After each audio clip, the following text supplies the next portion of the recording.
বুধবার রাত থেকে একটু বৃষ্টিতে রাজধানীতে বিভিন্ন এলাকায় তৈরি হয়েছে জলাবদ্ধতা, কোথাও কোথাও সৃষ্টি হয়েছে যানজটও। এই মুহূর্তে রাজধানীর মতিঝিল আরামবাগ এলাকায় আছেন সহকর্মী মোহাম্মদ মনিরুজ্জামান।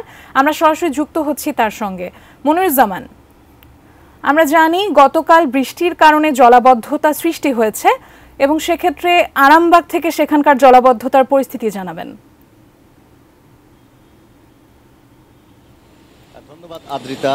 গত রাতভর যেই বৃষ্টি হয়েছে তার প্রভাবে কিন্তু ঢাকা শহরের বেশ কিছু অঞ্চলে জলাবদ্ধতার সৃষ্টি হয়েছে। বিশেষ করে ঢাকার যে কয়টি জলাবদ্ধতার যে হটস্পট রয়েছে তার মধ্যে মতিঝিলের আরামবাগ এখন যে অংশে আছি এটি কিন্তু হটস্পটগুলোর মধ্যে একটি। এই আরামবাগের নটরডেম কলেজের সামনের যে অংশটি, এই অংশে কিন্তু বছরের পর বছর ধরেই সামান্য বৃষ্টি কিংবা অতিবৃষ্টি যেটিই হোক, এই আরামবাগের এই অংশে জলাবদ্ধতা তৈরি হয়। এছাড়া মতিঝিলের আরও বেশ কিছু অংশ রয়েছে এবং শাপলা চত্বরের যে অংশটুকু রয়েছে সেখানেও কিন্তু জলাবদ্ধতার সৃষ্টি হয়। এছাড়া অলিগলিতেও আমরা বেশ কিছু অঞ্চলের অলিগলিতে দেখেছি সেখানে পানিবন্দী হয়ে আছে মানুষ। তো আরামবাগের এই অংশে যেটি আপনাকে দেখাচ্ছি, এটি গত রাত থেকেই কিন্তু আরামবাগের এই অংশে হাঁটু পানি কিংবা তারও বেশি পানি নিয়েই কিন্তু সাধারণ মানুষ কিংবা নগরবাসী যারা আছেন তারা চলাচল করছেন, যার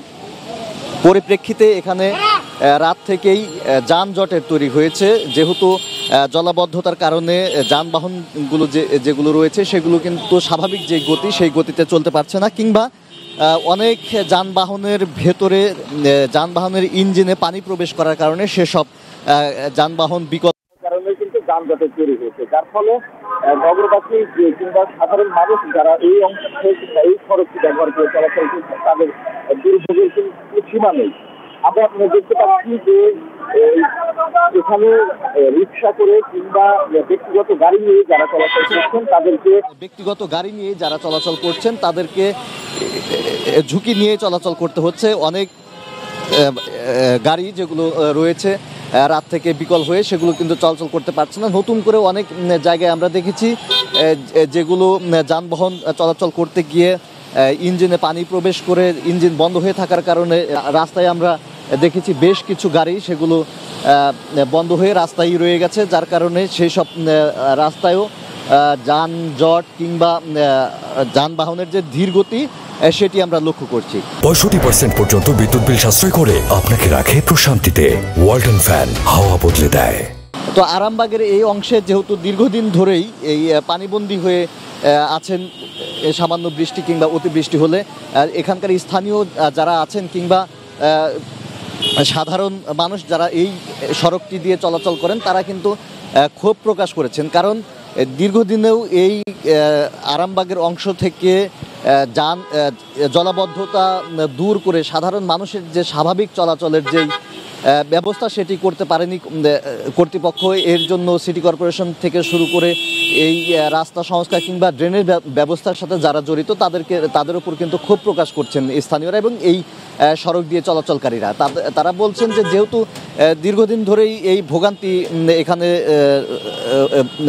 ভোগান্তি হচ্ছে সাধারণ মানুষের, একটি মাস্টার প্ল্যান কিংবা যথোপযুক্ত কোনো পরিকল্পনা না নিয়ে এই সড়কটি কিংবা এই অঞ্চলে ড্রেনেজ ব্যবস্থা না করার কারণেই কিন্তু অতিবৃষ্টি কিংবা সামান্য বৃষ্টি যেটিই হোক এখানে জলাবদ্ধতার তৈরি হয়।